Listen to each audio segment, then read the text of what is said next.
Hello student, myself Rajneesh. तो जो हम लोग का नॉर्टन थ्योरम्स के ना कुछ क्वेश्चन को डिस्कस कर लिए थे हमने। हमने क्या पढ़ लिया था, हमने डिपेंडेंट सोर्स को देखा था कि जो जब हमारे ना सर्किट में डिपेंडेंट सोर्स था तो हम ना I N current find out करना देखा था, नॉर्टन्स करंट फाइंड आउट करना। अब हम ना क्या करते हैं ना कि हम लोग फाइंड आउट करेंगे कि अपने पास ना वो जो करंट फाइंड आउट करेंगे कि हम लोग डिपेंडेंट सोर्स और इंडिपेंडेंट सोर्स दोनों जो सर्किट में लगा हो उसके लिए हम लोग नॉर्टन्स करंट को फाइंड आउट करना देखेंगे। ठीक है, तो मेरे पास एक प्रॉब्लम है सबसे पहला कि ये ना क्वेश्चन दे रखा है जिसमें अपने पास ना एक नॉर्टन्स इक्विवेलेंट रेजिस्टेंस निकालना है और नॉर्टन्स करंट फाइंड आउट करना है। ठीक है, ये अपने पास सर्किट दे रखा है। इस सर्किट में ना ये 4 ओम का रेसिस्टर कनेक्टिंग है और ये आई एक्स करेंट इस फ्लो जो कर रहा है वो 4 ओम रेसिस्टर के क्रॉस कर रहा है। ये 10 वोल्ट का सप्लाई लगा हुआ है, ये 5 ओम का रेसिस्टर है और ये मेरे पास ना 2 टर्मिनल सर्किट जो कि 2 टर्मिनल ए और बी टर्मिनल्स, इस टर्मिनल्स के क्रॉस हमारे पास ना आर एन और आई एस सी निकालना, शॉर्ट सर्किट करंट या हम नॉर्टन्स करंट बोलते हैं। दोनों हमारे पास सेम चीज़ ही है। ठीक है, ये मेरे पास 2 एम्पेयर्स 2 आई एक्स जो फ्लोइंग करंट है, ये क्या है, इस डायरेक्शन में करंट का फ्लोइंग है जिसमें क्या है ना ये आई एक्स पे डिपेंड कर रहा है। जो ये आई एक्स है, ये 2 आई एक्स, ये एक तरह का क्या है, डिपेंडेंट करंट सोर्स है जो क्या डिपेंड कर रहा है, करंट पे डिपेंड कर रहा है। किस करंट पे डिपेंड कर रहा है, आई एक्स पे डिपेंड कर रहा है। ठीक है, तो हम ना सबसे पहले क्या करते हैं ना कि इसमें ना वी टी एच निकाल लेते हैं। जब भी इस तरीके का इसमें हम लोग वी टी एच निकालते हैं, जब वी टी एच कैलकुलेट करोगे ना तो तुम्हारे पास क्या सिंपल, हम लोग पहले वी टी एच कैलकुलेट करेंगे। ठीक है, देखो हमारे पास टर्मिनल वोल्टेज मैंने लगाया, एक नोड ये माना मैंने V1 और एक नोड मैंने ये माना V2 वी टी एच। ठीक है, तो मेरे पास 2 नोड हो गए। अब हम ना कैलकुलेट करना चालू करता, तो मेरे पास क्या है कि ये जो वोल्टेज है ना यहाँ पे V1 is equal to 10 volt, क्योंकि यही वोल्टेज V1 नोड पे वोल्टेज है। तो मेरे पास V1 का वैल्यू तो आ गया 10 वोल्ट। KCL इक्वेशन हम लोग ना V2 या VTH दोनों हम लोग ना नोटेशन ले लेते हैं। तो KCL एट द V2 ही हमारा VTH है।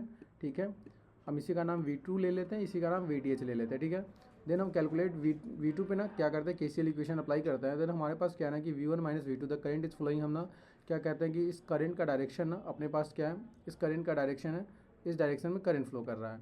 तो करंट तो V1 minus V2 divided by 5 ohm resistors and the 2 IX plus 2 IX the current is flowing. दोनों करंट क्या है, incoming current at the particular node, जिस नोड पे आउटगोइंग करंट ये अपने पास आउटगोइंग करंट है ही नहीं क्योंकि देयर इज ओपन सर्किटेड। तो ये तुम्हारे पास V1 minus V2 divided by 5 is plus 2 IX।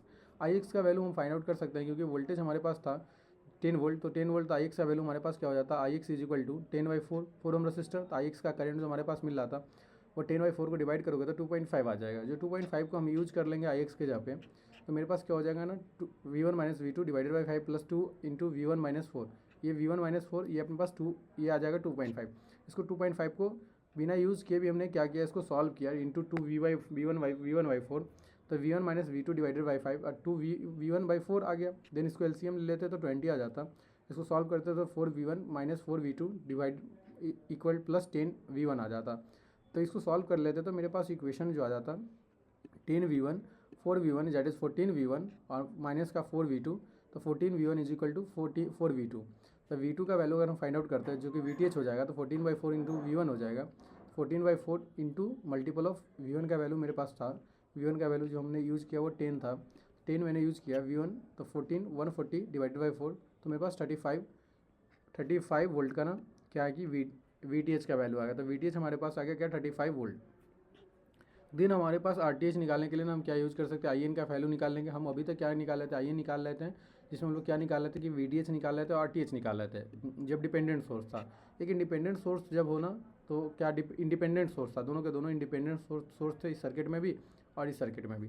अगर मेरे पास इंडिपेंडेंट सोर्स अगर अवेलेबल हो तो हम क्या करते हैं ना कि हम आई एन भी निकाल सकते हैं, उसको भी देखेंगे सेम प्रॉब्लम में। और हम ना अभी क्या कर लेते हैं कि डायरेक्ट क्या करते हैं, यहाँ पे ना हम लोग आई एन निकाल लेते हैं और तब RTH निकालेंगे। RTH ना निकालेंगे, RTH हम लोग यूज़ कर लेंगे RTH बाई VTH के फॉर्मूले से जो कि आई, यहाँ से हम RTH कैलकुलेट कर लेंगे। तो देखो अपने पास क्या है ना कि यहाँ पे अगर हम KCL इक्वेशन लगाएंगे तो मेरे पास क्या है कि अब हम ना कैलकुलेट करेंगे शॉर्ट सर्किट करंट अगर कैलकुलेट करोगे तो इस ब्रांच को क्या करोगे, इस शॉर्ट करोगे तो ये ISC निकलेगा, शॉर्ट सर्किट करंट। ठीक है, जब शॉर्ट सर्किट करोगे तो VTH का वैल्यू जो V2 का वैल्यू हो जाएगा वो जीरो हो जाएगा। यहाँ पे इस टर्मिनल पे ना वोल्टेज क्या हो जाएगा, जीरो हो जाएगा। तो करंट का फ्लो क्या हो जाएगा, V1/5, ये जो वोल्टेज फ्लो करेगा इसी वोल्टेज से इसमें ब्रांच में करंट आएगा। तो V1/5 प्लस 2 IX और 2 IX करंट फ्लो करेगा, short circuit current is equal to short circuit current हो जाएगा। तो V1/5 KCL at the node A या इस नोड पे, तो अपने पास ना क्या हो गया कि फाइंड आउट करोगे तो तुम्हारे पास V1/5 प्लस 2Ix, तो 10/5 आ जाएगा। ये 10/5 आप प्लस 2 इंटू V1/4, V1 का वैल्यू हमारे पास था जो कि Ix का करंट भी हम यूज़ कर सकते थे डायरेक्ट 2.5 एम्पियर, जो कि हम लोग यूज़ कर यहाँ से निकाल सकते हैं 10/4 से। देन सॉल्व करोगे तो तुम्हारे पास 10/5 plus 5 is equal to 2, 10/5 is 2 and the plus 5 is 7 amperes का करंट आ गया। तो RTH निकाल लोगे VTH/IN यूज़ करके 5 ओम्स का ये रेसिस्टेंस फाइंड आउट हो जाएगा। देखो इस प्रॉब्लम को ना हम अगर दूसरे वे में भी देख लें, अगर सेकेंड वे में कि हम IN को RN को निकालने के लिए ना, देखो अगर इस प्रॉब्लम को ना अगर सेकेंड वे में देख लें कि हमारे पास ना जब हम कैलकुलेट करते हैं ना, जब भी हम नॉर्टन करेंट और IN कैलकुलेट करते हैं निकालते हैं, तो देखो अगर IN डायरेक्ट RN निकालोगे, यहाँ पे हमने क्या किया था, यहाँ पे पहले मैंने निकाला क्या VTH निकाला, देन आफ्टर हमने IN निकाला, VTH निकाला और IN निकाला, ठीक है, RTH निकाला। पहले अगर RTH को कैलकुलेट करना देखोगे ना तो तुमको क्या करना पड़ेगा, एक कुछ रूल्स को फॉलो करना पड़ेगा कि डिपेंडेंट वोल्टेज सोर्स को ऑफ करना होगा। जितने भी डिपेंडेंट वोल्टेज सोर्स है तो अपने पास एक ही डिपेंडेंट वोल्टेज सोर्स या करंट सोर्स हो, डिपेंडेंट सोर्स को ऑफ करो, डिपेंडेंट सोर्स को ऑफ किया, देन कनेक्ट करो द वोल्टेज सोर्स को, एक वोल्टेज सोर्स को कनेक्ट करो उस टर्मिनल पे, eight the terminal of 1 volt का एक voltage source eight the terminal लगाओ और उसको ऑफ करो। देन इस तरीके का सर्किट हो जाएगा तुम्हारे पास। पहला स्टेप ये होता है, दूसरा स्टेप ये। देन अगर ये देखोगे सर्किट तो तुम्हारे पास क्या होगा, इस सर्किट में फाइंड आउट करोगे तो तुम्हारे पास एक करंट I0 करंट उसने वोल्टेज से फ्लो करा, तो ये अपने पास देखो इस तरह का एक KVL इक्वेशन लगेगा इस लूप में, क्योंकि ऊपर में तो ये करंट यहाँ से जाएगा और इस लूप में अगर हम KVL इक्वेशन देखेंगे तो करंट मेरे पास क्या है, I0 इज इक्वल टू, ये अपने पास I0 करंट जो है ये क्या हो जाएगा वोल्टेज बाय रेसिस्टेंस, क्योंकि इसको हम इग्नोर करेंगे, Ix का वैल्यू को इग्नोर करेंगे।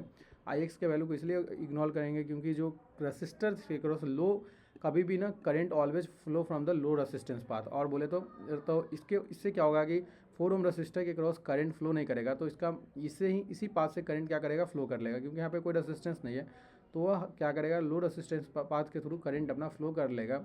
तो यहाँ पे हम क्या कर सकते हैं, 4 ओम रसिस्टर को इग्नोर कर देंगे और it is behave as a short circuit, हम लोग शॉर्ट सर्किट की तरह इसको बिहेव करें, तो ये शॉर्ट सर्किट तो Ix का वैल्यू क्या हो जाएगा 0 हो जाएगा, तो इसमें भी करंट क्या हो जाएगा 0 हो जाएगा, ये एक तरह का ओपन सर्किट की तरह हो जाएगा।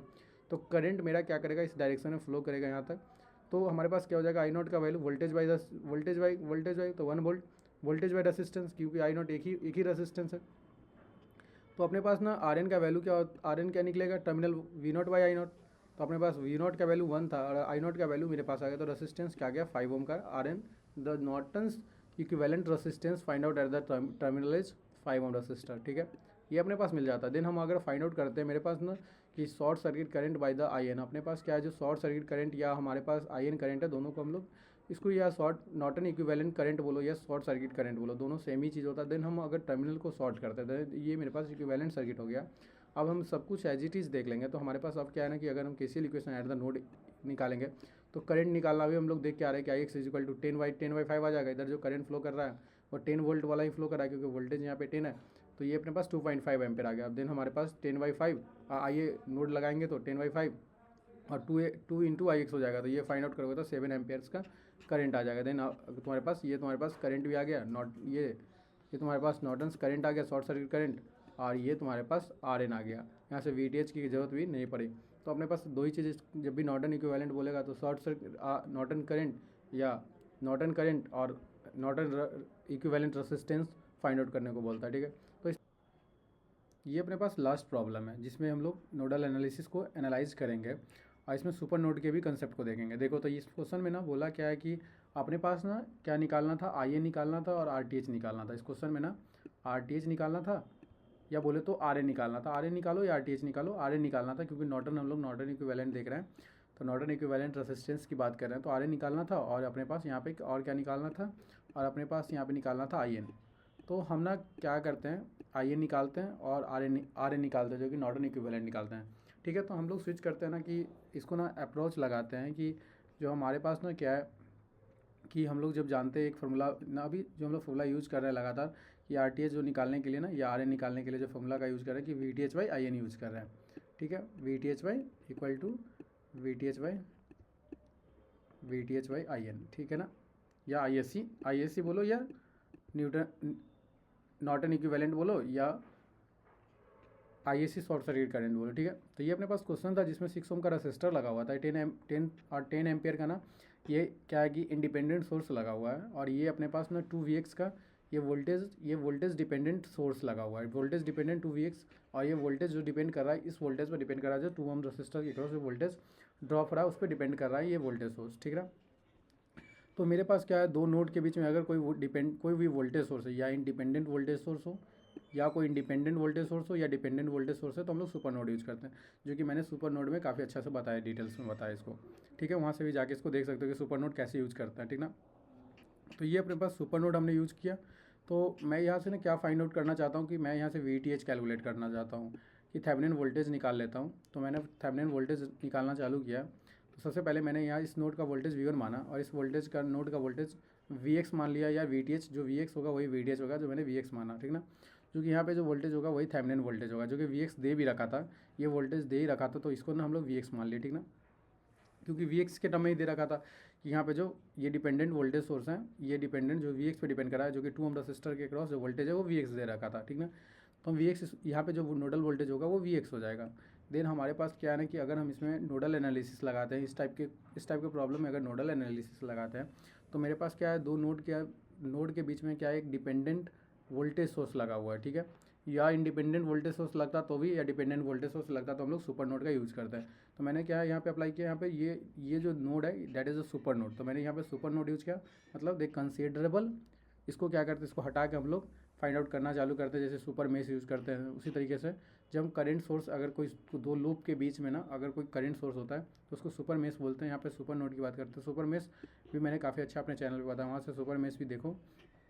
चलो देखते इस प्रॉब्लम को। तो इस प्रॉब्लम में मैंने क्या किया, इस नोड पे ना कहा कि करंट ना आउट गोइंग है, इस नोड से जो करंट है 6 एम्पियर के थ्रू करंट आउट गोइंग है, करंट जा रहा है, और ये सब ना क्या है अपने पास ग्राउंडिंग पोटेंशियल है, ठीक है, ग्राउंडिंग पोटेंशियल है। और इसके बाद ना इस नोड से ये क्या कर रहे हैं कि एक अपने पास ये भी करंट आउट गोइंग करंट रखें। तो मेरे पास क्या है ना कि इस दोनों नोड्स को का वोल्टेज तो लिखेंगे, लेकिन क्या है ना ये नहीं लिखते हैं कि ये अपने पास ना नोडल नहीं लगाते हैं, मतलब इस सबको एक ही नोड में, एक ही इक्वेशन में, हम दो KCL इक्वेशन नहीं लिखते। जब सुपर नोड लिखते हैं तो एक ही किरचॉफ करंट लॉ का इक्वेशन लिखते हैं, एक ही नोड में हम दोनों इक्वेशन को लिख देते हैं। तो देखो अपने पास V1 minus 0 divided by 6 ohm resistance, the higher potential minus lower potential divided by 6 ohm resistance. तो ये अपने पास ना कि जो V1 जो है ये अपने पास क्या है, हायर पोटेंशियल का वोल्टेज सोर्स है, और ये ग्राउंडिंग की तरफ गया, करंट का डायरेक्शन क्या है, V1 माइनस ग्राउंडिंग, तो V1 माइनस 0 प्लस Vx/6, ये अपने पास हो जाएगा Vx/6। और ये अपने पास करंट एक क्या था, इनकमिंग करंट था। तो हमने क्या, सुपर नोड का मतलब क्या है कि देखो नोडल अगर लगाते तो एक नोड यहाँ पे लगता, इस पर भी नोड लगता, अगर कोई यहाँ पे कोई रेसिस्टेंस होता तो, या कोई और चीज़ और कुछ होता तो हम लोग यहाँ पे, या करंट सोर्स भी होता तो हम क्या करते हैं, अलग यूज़ करते हैं, दो नोड यूज़ करते हैं। तो हम यहाँ पे दो नोड ना यूज़ करके एक सिंगल नोड यूज़ करते हैं, that is a super node concept. तो यहाँ पे तुम्हारे पास जब इसको सॉल्व करोगे तो तुम्हारे पास क्या होगा, V1 को Vx, यहाँ पे V1 भी लिखे मैंने, Vx भी सेम चीज़ है। यहाँ पे क्या है ना कि V1 माइनस Vx, देखो यहाँ पे हमने यूज़ किया क्या कि Vx minus Vx is equal to 2Vx, कि जो डिपेंडेंट वोल्टेज सोर्स है इसमें अगर हम इसका इक्वेशन लिखते हैं तो V1 minus Vx equal to 2Vx। इसमें क्या है कि हमने यूज़ करते हैं ना, तो हमारे पास ये चीज़ का ध्यान रखना है कि जो पोटेंशियल है ना ये पॉजिटिव टू नेगेटिव है, तो हम लोग लिखते हैं V1 माइनस Vx, ठीक है। अगर हमारे पास इधर से रहता ना, अगर ये माइनस प्लस रहता तो हम लिखते हैं V1 प्लस Vx लिखते हैं, ठीक है। तो V1 minus Vx equal to 2Vx, तो V1 is equal to Vx plus 2V। तो V1 का वैल्यू क्या आ गया, 3Vx आ गया। तो Vx का वैल्यू हम लोग लिख सकते हैं V1/3। तो हम यही यहाँ पे यूज़ किया, Vx का वैल्यू ना V1/3 यूज़ किया मैंने यहाँ पे, Vx का वैल्यू V1/3 यूज़ किया, और 2 नीचे में पहले से था तो ये मल्टीपल हो गया तो 6 हो गया। अपने पास क्या हो गया कि V1/6 आइए V1/6, दोनों V1/6 और V1/6 ये 10 था, तो LCM लेते तो 6 आता, और ऊपर में क्या होता V1 प्लस V1 2V1 हो जाता, तो 2V1 आई 6 इधर मल्टीप्लाई हो जाता तो 10 60 हो जाता, तो 2V1 इज इक्वल टू 60, ये अपने पास एक इक्वेशन बन जाता, ठीक है। देन V1 को फाइंड आउट करते तो मेरे पास 30 वोल्ट करके आ जाता। अगर 2 को डिवाइड कर लेता 60 डिवाइडेड बाई 2, तब V1 इज़ 30 वोल्ट, ठीक है। तो ये अपने पास V1 आ गया, और V1 ही हमारा V1 जो है, तो हमारे पास Vx क्या आ जाएगा, Vx क्या आ जाएगा, V1 30 divided by 3, that is 30 divided by 3 is equal to 10 volt. तो ये अपने पास क्या हो जाता है, Vx का वैल्यू होता है, जो कि Vx ही हमारा क्या है, VTH है। तो ये मेरे पास VTH आ गया। अब देन मेरे पास क्या है, हमारे पास तो शॉर्ट सर्किट करंट अगर निकल जाता तो हमारे पास क्या हो जाता, RTH आ जाता, ठीक ना। तो हम शॉर्ट सर्किट अगर करंट निकालना चालू करते हैं तो मेरे पास क्या है कि देखो अपने पास यहाँ पे देखो कि इस लूप में ना अगर हम V1 माइनस ग्राउंड पोटेंशियल था ये डिवाइडेड बाई ये V1/6 था, इस जो करंट फ्लो रहा था तो V1/6 था, तो V1 का वैल्यू 1030 था, तो 30 divided by 6 is equal to 5 ampere. This means इस करंट जो इस ब्रांच में जो करंट जा रहा है वो 5 एम्पेयर जा रहा है।